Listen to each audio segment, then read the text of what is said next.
Hello everyone, welcome to my channel Pooja economics and this is Pooja Saroha. तो यहाँ पर हम डिस्कस कर रहे हैं यूनियन बजट। तो आज का जो डिस्कशन है हम फटाफट करेंगे ताकि आपको समझ भी आ जाए और लेंदी भी ना हो। तो हम डिस्कस कर रहे थे amendment of custom duty notification.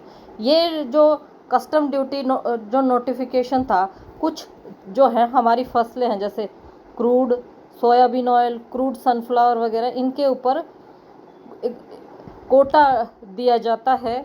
तो इसकी जो डेट थी इन्होंने एक्सटेंड कर दी थी 10 मई 2023।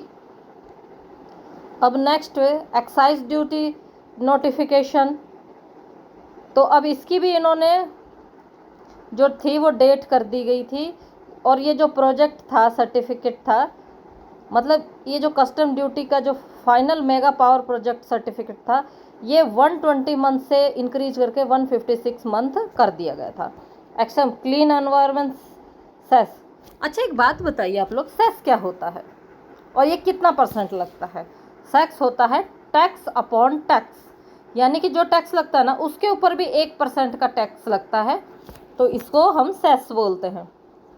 तो अब इसमें क्या है, ये जो है कि जो कुछ स्टॉक्स बचे हुए थे 30 जून 2017 तक, इन सब को आगे सप्लाई और मरम्मत के लिए आगे भेजा गया जाता है। तो जीएसटी कंपेंशन सेस। तो अब ये है जो 53 मीटिंग हुई थी जीएसटी काउंसिल की, तो उसके लिए जो सेस है ये exam with effect 1 July 2017 import SEZ and SEZ unit of developer and authorise operation. अब ये क्या है कि जो ये असेंट था फाइनेंस बिल 2024 में इंक्लूड हो गया। तो आगे जो है जो कस्टम ड्यूटी चेंजेस हुए हैं यहाँ से लेकर यहाँ तक, मेरा मतलब कि पहले कस्टम ड्यूटी कितनी थी और अब कितनी है, तो वो सब इस लिस्ट में आपको दिया हुआ है। तो अब ये देखिए, लिस्ट में सारी नहीं पढ़ूंगी क्योंकि अगर सारी पढ़ने बैठी तो ये चैप्टर ऑलवेज लेंदी हो जाएगा, तो इसलिए मैं इसको स्क्रॉल कर रही हूँ। तो आप अपनी सुविधा के अनुसार वीडियो को पॉज करके इसको देख सकते हैं या फिर आप इसका स्क्रीनशॉट लेकर रख सकते हैं। ये देखिए मैं स्क्रॉल कर रही हूँ। तो हाँ, तो ये हो गई हमारी जो कस्टम ड्यूटी थी। अब increase in duration of export article foreign origin imported into India to receipt. तो अब इसमें क्या है कि हम आप जैसे कि मैंने आपको वो क्या है इंटरनेशनल ट्रेड वाले चैप्टर में एक बार मैंने आपको पढ़ाया था कि जो मेरा मतलब सॉरी मैंने आपको ग्लोबलाइजेशन में पढ़ाया था कि कुछ हमारा दूसरे देशों के साथ इंपोर्ट एक्सपोर्ट चलता है। तो कहते हैं कि वहाँ से हम अगर कच्चा माल मंगाते हैं और यहाँ पर मैन्युफैक्चर करते हैं तो 6 महीने से लेके जहाँ पहले वो जो मेंटेनेंस और रिपेयर की जो वो थी सहूलियत थी, वो 6 महीने से लेकर 1 साल तक बढ़ा दी गई है। तो नेक्स्ट वन ये हमारा पेंशन है। तो अभी जो क्या है, तो ये देखिए कि अगर आपकी मंथली इनकम इतनी है और कितना टैक्स लगेगा, तो ये ऊपर वाली देखिए लिस्ट में, इस लिस्ट में इन्होंने शो कर दिया है। तो अब सबसे पहले स्टैंडर्ड डिडक्शन, जो पेंशनर हैं उनकी जो पेंशन जो पहले 50,000 थी अब उसको 75,000 करने का इन्होंने प्लान किया है। जो फैमिली पेंशन है 15,000 से 25,000 तक इन्होंने न्यू टैक्स रेगिमी में इंक्रीज करने का सोचा है। और उसके अलावा जो गवर्नमेंट पर्सन हैं वो अपनी सैलरी का 10 से लेके 14%, उनकी सैलरी में 10 से लेके 40% तक ही कटौती की जाएगी। जैसे कि मतलब कि सारी सैलरी उनको बाई हैंड नहीं दी जाएगी। अगर जो नॉन जॉब पर्सन है उनकी जो एम्प्लॉय है उनकी सैलरी में 10% से ज़्यादा कटौती नहीं की जाएगी। Next one is incentive of IFSC। अब इसमें क्या स्कीम है कि जो retail scheme of exchange traded fund in IFSC shall enjoy tax exemption along similar line of specific fund। अब इसमें देखिए क्या क्या है। Propose to exempt certain income of core settlement guarantee fund to set up, और उसके अलावा section 94B to certain finance company located in IFSC। अब इन्होंने और क्या क्या कि वेंचर कैपिटल फंड जो है वो एक्सटेंड करेंगे लोन को और उसके अलावा next reduction of rate foreign companies 35%, 40% to 35%। अब tax on share premium, first of all provision of clause of subsection section 56 two act related to the tax share premium of private company shall not apply from 2024 इसका मतलब है कि जो private company है वो इस बार apply नहीं करेगी किसके लिए, टैक्स ऑन शेयर प्रीमियम के लिए। Scheme of presumptive taxation of cruise ship operation non residents. तो अब इन्होंने क्या है कि place of presumptive tax regime cruise ship operation non resident further it is proposed to provide example of any income of the foreign company for lease retail cruise ship receive from the related company which operates such ship in India।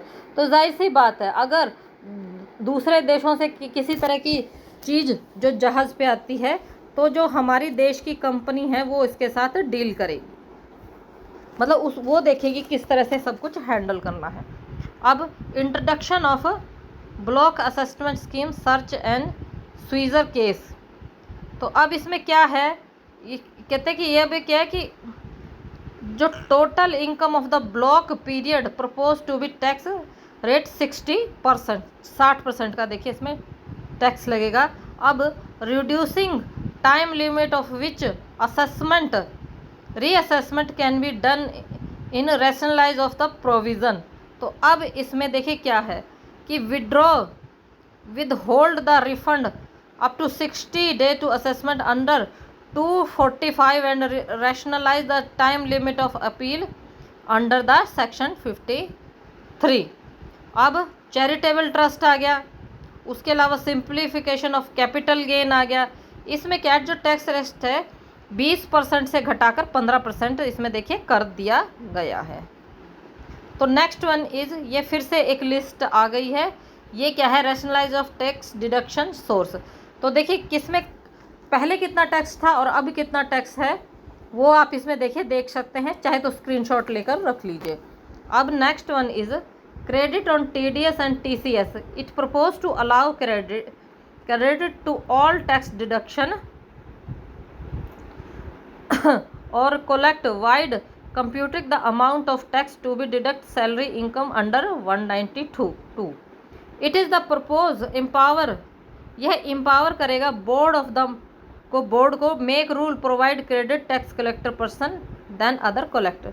मतलब जो tax दे रहा है उसके लिए भी rule होगा और जो टैक्स नहीं दे रहा है, मेरा मतलब जो टैक्स कलेक्ट कर रहा है उसके लिए भी रूल होगा सॉरी माफ़ कीजिएगा।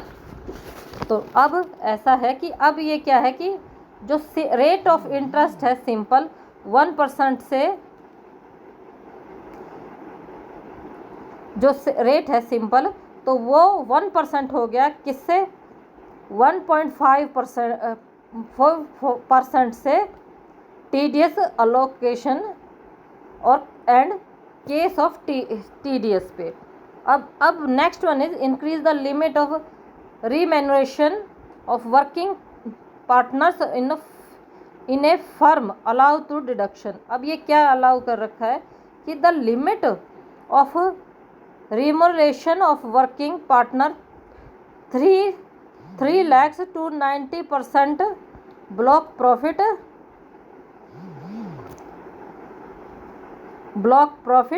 wherever the more to the first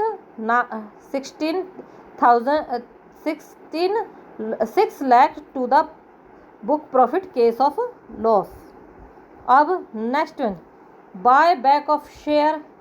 अब इसमें देखिए क्या है कि जो हमारा इनकम होगी बाय बैक शेयर की कंपनीज की, वो chargeable in the hands of reception investor as dividend instead of current regime additional income tax at the hand of the company.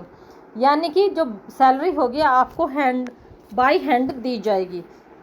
तो अब सिक्योरिटी ट्रांजैक्शन, इसमें क्या है टैक्स, ये कितना है, ये है सिक्योरिटी 0.0625% टू 0.1% ऑप्शन प्रीमियर। अब ये कितना हो गया है 0.125 to 0.2%। Income of letting out the house of property, तो ये क्या है charge under the head profit gain of the business profession. Transfer of capital asset, जो कैपिटल एसेट का ट्रांसफ़र है वो इजीली हो जाएगा। TDS on the payment to a partner, तो ये क्या है more than 20,000 in financial year 10% उसमें इंटरेस्ट के साथ। TDS on notification good luxury, अब इसके ऊपर क्या है 1% का TDS लगेगा। और अब TDS on sale immovable property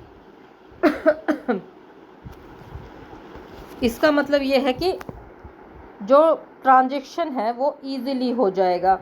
अब फ्लोटिंग रेट सेविंग बॉन्ड, अब इसके अंदर तो देखिए क्या है कि जो है 10,000 रुपीज़ ऑन ये इंटरेस्ट रेट इसके अंदर होगा। अब inadmissibility of non business expenditure by life insurance company, अब इसके अंदर देखिए क्या है कि provide an expenditure with is not admissible under the provision of section 31 computing the profit and gain of business. तो next is including the tax withheld outside India propose calculate the total income. अब next one is includes income mention the section 194J the applicable section 1490C the any। तो अब ये इसके अंदर देखिए क्या है कि इस ड्यूटी को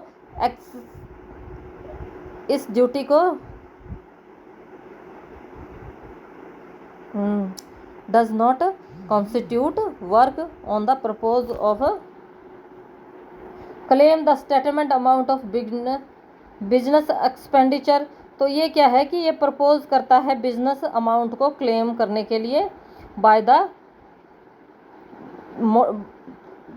के लिए एनी कंट्रावेंशन लॉ में be notify the government central government के द्वारा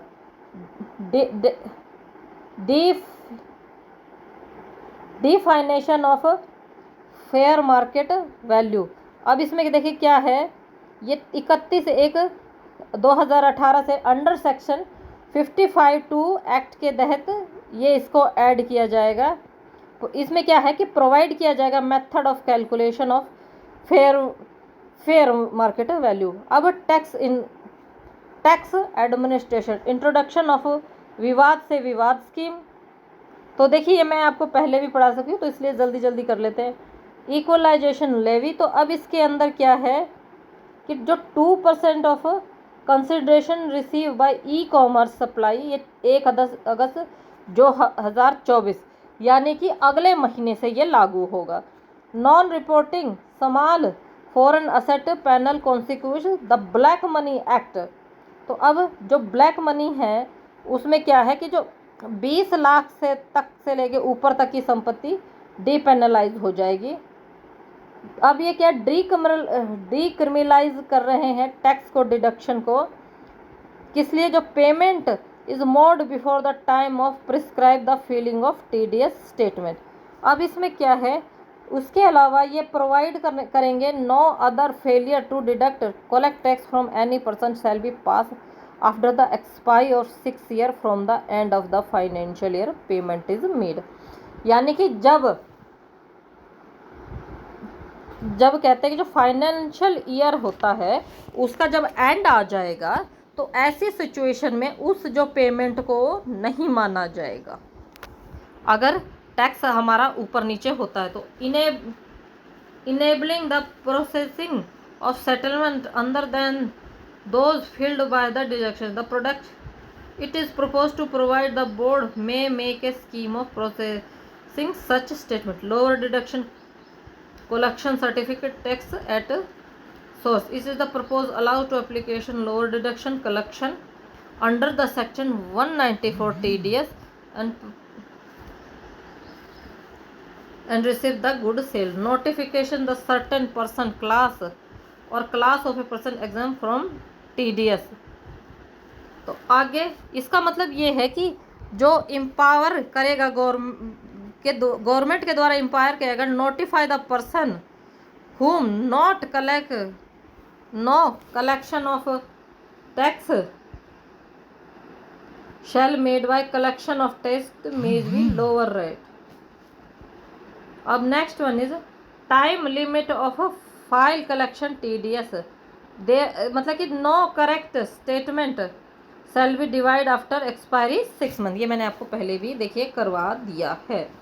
penalty of failure finish statement अब ये कह रही है कि it is propose to provide penalty late furnishing the TDS of TCS statement beyond the existing period of 12 month. 12 month से ज़्यादा का पीरियड नहीं होना चाहिए। तो आगे जो है सिंपली पढ़ने वाला जो चैप्टर है वो देखिए हो गया है। आप इसका स्क्रीनशॉट लेकर एक बार इसके ग्रो थ्रू हो जाइए, इसमें ज़्यादा कुछ करने का नहीं है। तो हमारा ये यूनियन बजट का देखिए चैप्टर आज जो डिस्कशन है वो आज ख़त्म हो गया। आई होप आपको मेरा डिस्कशन पसंद आया होगा। अगर किसी वजह से कुछ मिस हो जाता है या कुछ रह जाता है तो हम आने वाले जो दिनों में जो मैं लेक्चर आपको करवाऊंगी उसमें हम इसको इंक्लूड कर लेंगे। फिर मिलती हूँ आपसे, तब तक के लिए स्वस्थ रहिए, खुश रहिए, धन्यवाद।